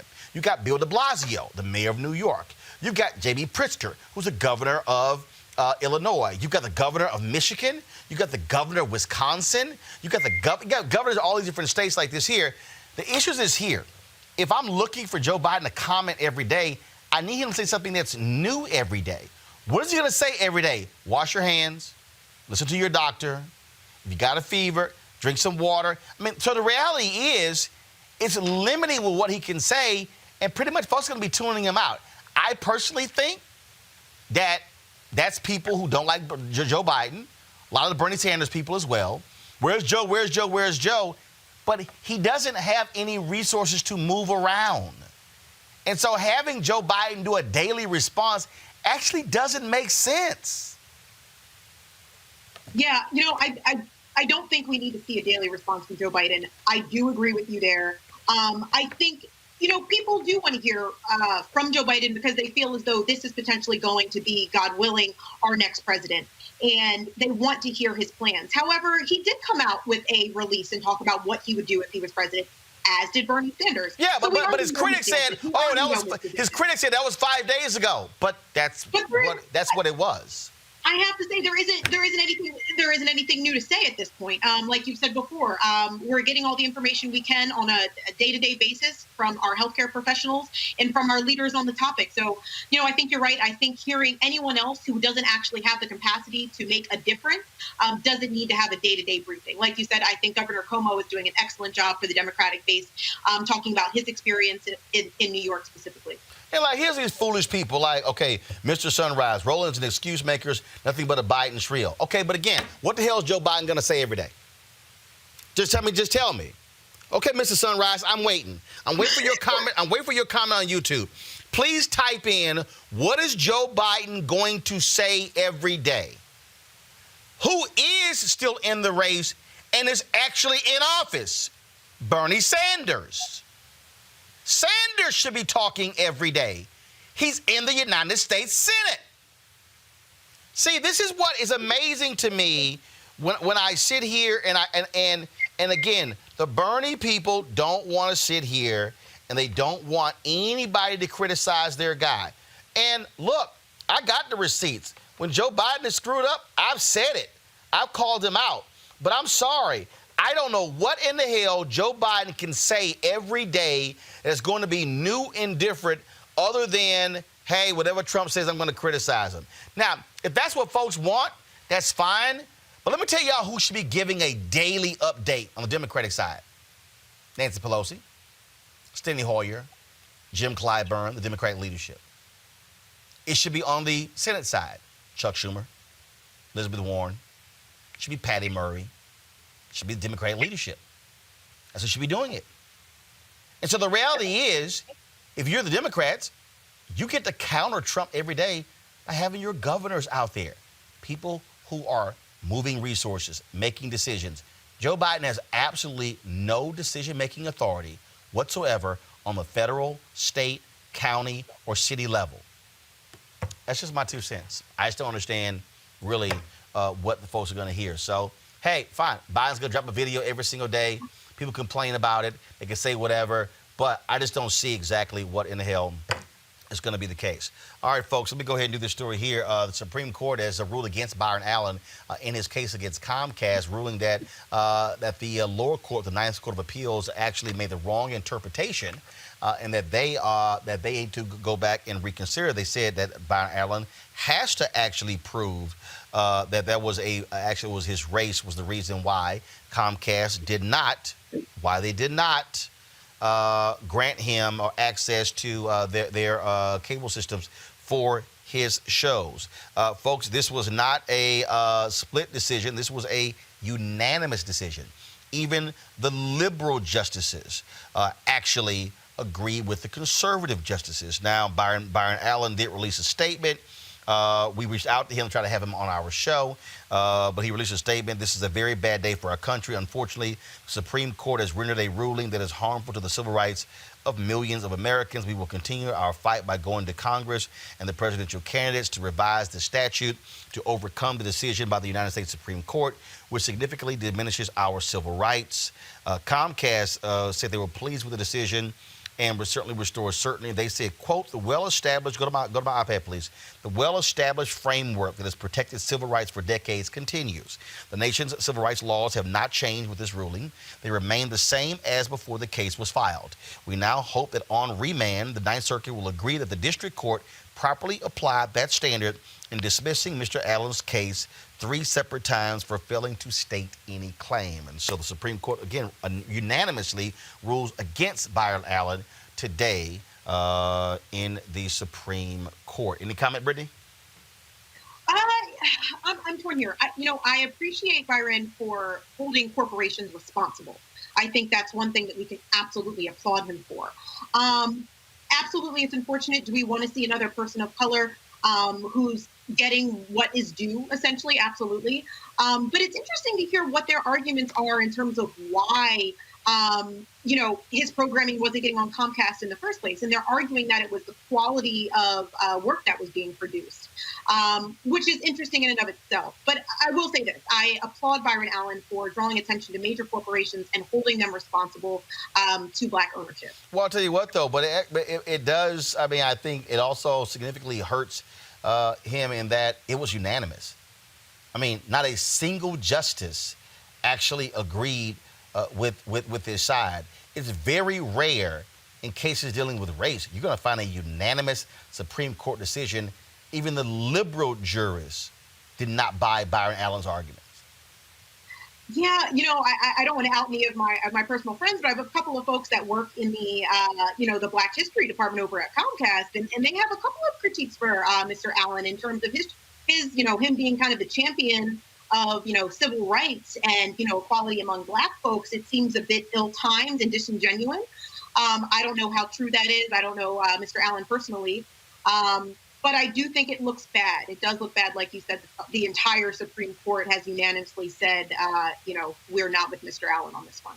Well, again, it goes back to the Ninth Circuit, so we'll certainly see what happens there. All right, folks, that is it for us. Let me see here. Are they still, are they still going on with the long-winded news conference at the White House? Let me see here. Because clearly Donald Trump, y'all, is desperate for all of the attention, and that's why they're having this long-winded news conference. They still yakking? Go back. Let's see what new lives we can go in the last 3 minutes of the show. Their highest rating is today. And now all of a sudden they have difficulty because they've been closed up. So you need something to keep them going. But that money is not going to be wasted money. That money is going to be seen, and we could multiply that number by many times coming back to the American public. That could be a phenomenal thing. But most importantly, it's going to keep these great engines of jobs and ingenuity going. Very important. Yeah, how about one or two more and we'll go. Go ahead, please. Thank you, sir. Are there things you regret in the way you handled the crisis so far? Are there words you regret? I don't think so. I'm looking forward. I don't look back. I guess there's always something everybody regrets. There are things in your life you regret. We all regret things, but I really like to look forward. I'm a person that looks a forward thinker, I guess they would say. No, I think that we've handled it really well. It seems to be the American public thinks that we've handled it well if you look at polling data. But I'm not interested in myself. I'm interested in the American people. We have to get this going. We have millions and millions of jobs that were solid as a rock 3 weeks ago. And today, there could be questions. And the faster we get it going, the more likely it is that those stores, little businesses, big businesses, medium-sized businesses open up. And we'll get it going very fast. I really believe this is a pent-up demand. I think that as soon as we say, let's go, and it's going to be pretty soon. It's going to be pretty soon. It's going to be sooner than people would think. We're in a position to take care of our country, but at the same time to have the country really go up like a rocket ship economically, and that's great for jobs. It's great for everything else. Yeah. Mr. President, I'd like to ask a question for a colleague who can't be in the room because of social distancing. For whom? A colleague who can't be in the room because of our social distancing about Florida. He wanted me to ask, should Governor DeSantis have closed all of the beaches in his state? Well, that's really up to the governor. I mean, I think that, first of all, he's a great governor. He's done an incredible job, Governor DeSantis of Florida. And on the beaches, I guess he's recently made a decision, but you do have a lot of room on the beaches. And, I think it's just a decision that he made originally, and then he's refined it, and then he's done something that a lot of people agree with what he's done. But he's done a lot of things right. And he's been truly, he cares so much about health care, he cares so much about the cost of prescription drugs. He's been a fantastic governor for Florida. There's a lot of room on the beaches. He literally said there's a lot of room on the beaches. I'm done. Brittany, I appreciate it. Thanks a lot. I want to thank Avis and Scott for being on our panel as well as our great guests on the show. Tomorrow, I'm Roland Martin Unfiltered. That brother who's a county commissioner down in Florida who went off. Ooh, yeah. We're going to have him tomorrow, right here in Roland Martin Unfiltered. Folks, support what we do by going to RolandMartinUnfiltered.com. Join our Bring the Funk fan club. You can use Cash App. It's $RM Unfiltered. You can use our PayPal. You can use Square as well. Your dollars make this show possible. We keep trying to keep you abreast. And again, our goal is very simple. Every day, bringing you black experts you're not seeing these folks on cable news network or broadcast networks. That's why we do what we do every single day. We're going to have them every day talk about coronavirus and how it impacts you. And so we look forward to that. And so thank you for supporting us. You can follow us on YouTube, hit subscribe. You can also give. All the people who are watching on YouTube right now, it's more than almost 2,500 of you. You can give right there on YouTube. And so we certainly appreciate it. Thanks a bunch. Thanks for watching on Periscope and Facebook as well. Don't forget, folks, to restream the show. You can see this when we're done. Also watch the restream as well. So I'll see you guys tomorrow right here. Same time, same place. Holla!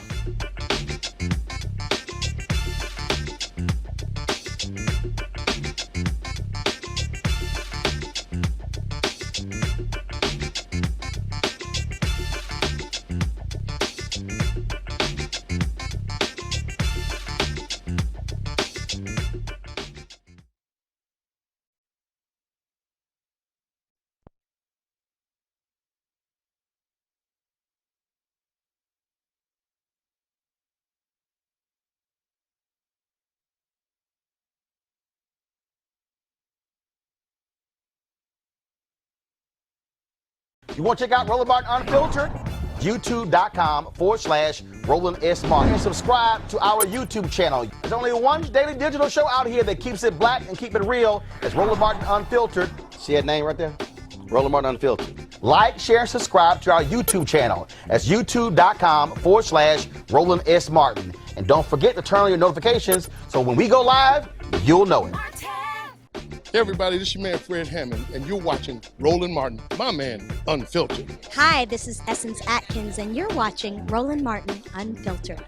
Hey yo, Peace World, what's going on? It's the Love King of R&B, Raheem Devon, and you're watching Roland Martin Unfiltered. Hi, my name is Brescia Webb, and you're watching Roland Martin Unfiltered. Ow. Well, I like a nice filter usually, but we can be unfiltered. What's going on? This is Tobias Trevelyan, and if you're ready, you are listening to and you are watching Roland Martin Unfiltered. What's up? I'm Lance Gross, and you're watching Roland Martin Unfiltered. Hi, this is Cheryl Lee Ralph, and you are watching Roland Martin Unfiltered. I mean, could it be any other way? Really? It's Roland Martin.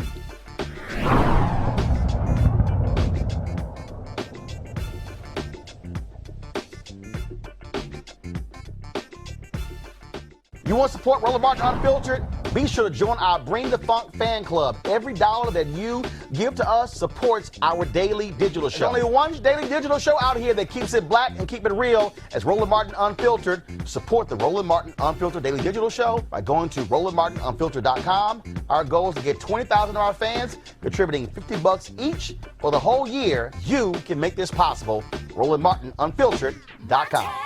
Hey fam, want to check out Roland Martin Unfiltered, the blackest show on all of digital, cable, and broadcast. Check out our audio podcast.